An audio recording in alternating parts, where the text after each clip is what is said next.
The question is not about what you like. The question is about, does everything around you like you? Have you made yourself in such a way that nobody can help liking you? You like something, you dislike something, it doesn't mean anything, because both what you like and what you dislike are two different kinds of bondages. Both what you like and what you dislike distorts your perception. If you like somebody, you will exaggerate them in your mind. If you dislike somebody, for sure you will exaggerate them in your mind. Exaggeration means you are unable to see things as they are. If you're unable to see things as they are, you can never handle life the way it should be. So liking and disliking exaggerates either in positive ways or in negative ways, but it exaggerates or it distorts life. So what you like is not important. Have you made yourself in such a way, not just people, just everything likes you. Every creature around you likes your presence. Even the flowers, the plants and the trees like you. How can the plants and the trees like me? They're very sensitive to who you are.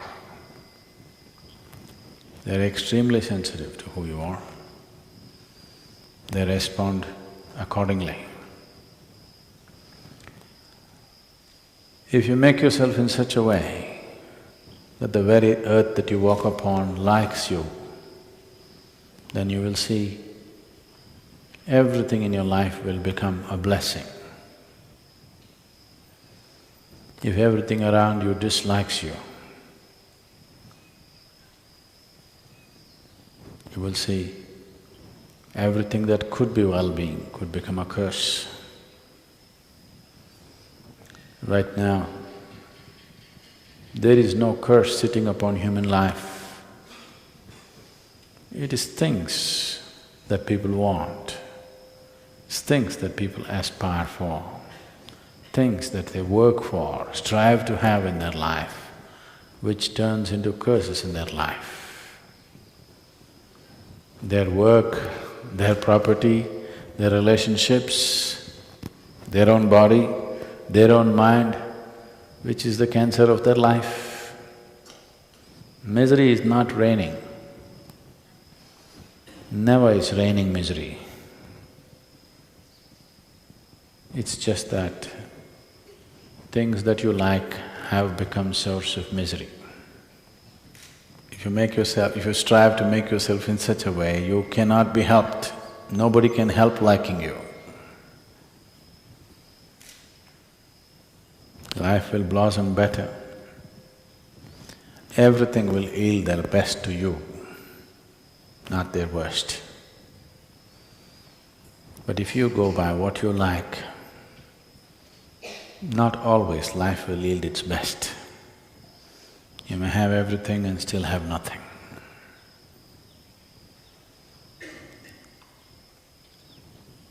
So spiritual process is not about pursuing what you like, it's about striving to make yourself in such a way, even the birds like you, the squirrels like you, it's about making yourself in such a way that every atom in this existence likes you, wants to yield to you.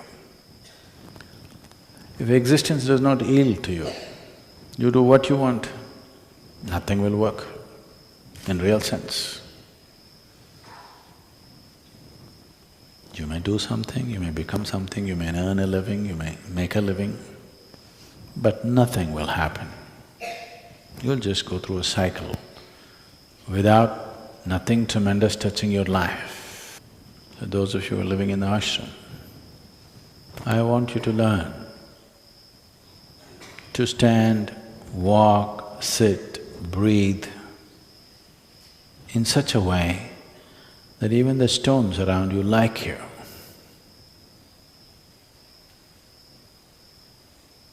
How do I know whether they like me or not? You will know for sure. If you're sensitive about being like that, you will also know, you will also be sensitive enough to know that. If you are never sensitive about these aspects, you will not have the sensitivity to know. Otherwise, distinctly, you will know. Do not become in such a way, everything has to be shouted into your ears. You must become in such a way, if you look at somebody before they speak, you know. For this, you need a certain sense of receptivity. Receptivity will not happen to you if you're too full of yourself. The less you are, the more you receive. The more you are, less you receive. If you're too full of yourself, nothing bigger than your nonsense will happen to you. If there's no such thing as myself, you simply sit here, the whole existence will dance within you. You will become an instrument of the Creator. Otherwise, you will be a bundle of thoughts, emotions, prejudices and rubbish. This is the choice every human being has. Either to exist here as a limb of the Creator, as a Yishanga, we're calling them these days, or to exist here as a bundle of thoughts, emotions and nonsense that you have gathered. This choice is available to us every moment of our life, continuously choosing to be like that. If this striving is there, it will deliver you to a different place of gracefulness, where every stone, every pebble, every rock, every tree, every atom in the existence speaks to you in a language that you can know. Otherwise, you are alone in this vast existence, feeling constantly insecure, unstable, psychologically challenged. It's a choice. It is not a gift, it is a choice. One makes the right choice, right things will happen. One makes the wrong choice, wrong things will happen. It's a very fair and just existence, I want you to know. It doesn't spare anybody. It doesn't spare anybody. It's not like a social structure that some people can get away with wrong things. In this existence, it doesn't spare anybody. It doesn't matter who you are. If you jump off the roof, the earth will break your leg. Yes? Raja, Ranka, Fakir, everybody. Nobody is spared. Doesn't matter who you are, no exemptions. And nobody is barred. Anybody who is willing, for everybody the possibility is open. For everybody, the stick is also there. You make the right choices, everything is open. Make the wrong choices, everything will need you in a different way. So if pain comes, suffering comes, misery happens, it's not time to look around. This is always the problem. If you are miserable, you think somebody else need to be fixed. No, no, no, no. If you are miserable, this needs to be fixed, not somebody else.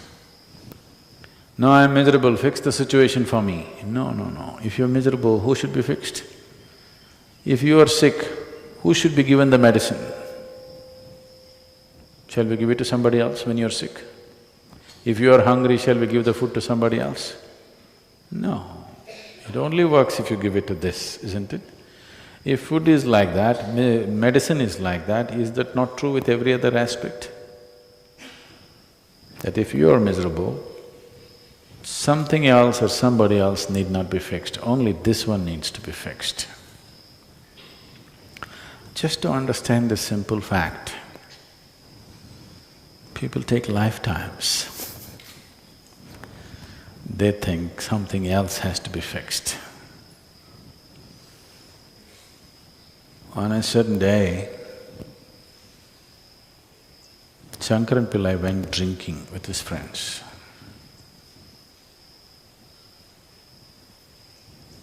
Yogis and drunkards both are timeless, you know. They don't know the passage of time. He went drinking. He intended to go back home at 8 o'clock, but drink after drink and time, he became unconscious of time. When he looked at the watch, it was 2:30 a.m. So he thought it's really late and he wants to get back home quickly, so he took a shortcut. And he was walking through this shortcut on his unsteady legs, and he fell into a thorny bush. His whole face was scratched up. So in this condition, he went home and tried to find the keyhole. That took another half an hour. Opened, went inside, went into the bathroom and looked at himself in the mirror. He was bleeding all over the face. So he opened the medicine chest, fixed himself whichever way he could, and quietly crawled into the bed and slept. Morning 8 o'clock, his wife took a bucket of cold water and threw it in his face. He got up, said, "You idiot, once again drinking?" He said, "No, honey, I haven't touched a drop. 6 months ago when I promised, since then I haven't touched a drop." She held him by the shirt, dragged him into the bathroom and showed him. The band-aid was all over the mirror.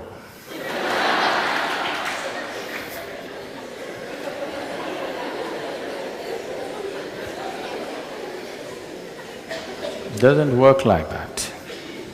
Only somebody who is completely unconscious will do such things. If it's hurting here, you will fix it there, because you're completely unconscious or inebriated. So whenever you're miserable, you want to fix that one and that one and that one. No, no, no, this one needs to be fixed.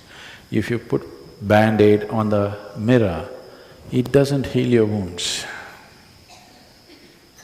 You have to attend to the wound. And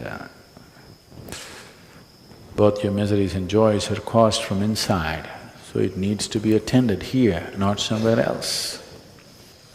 The sooner you learn this, the more graceful and wonderful your life will become.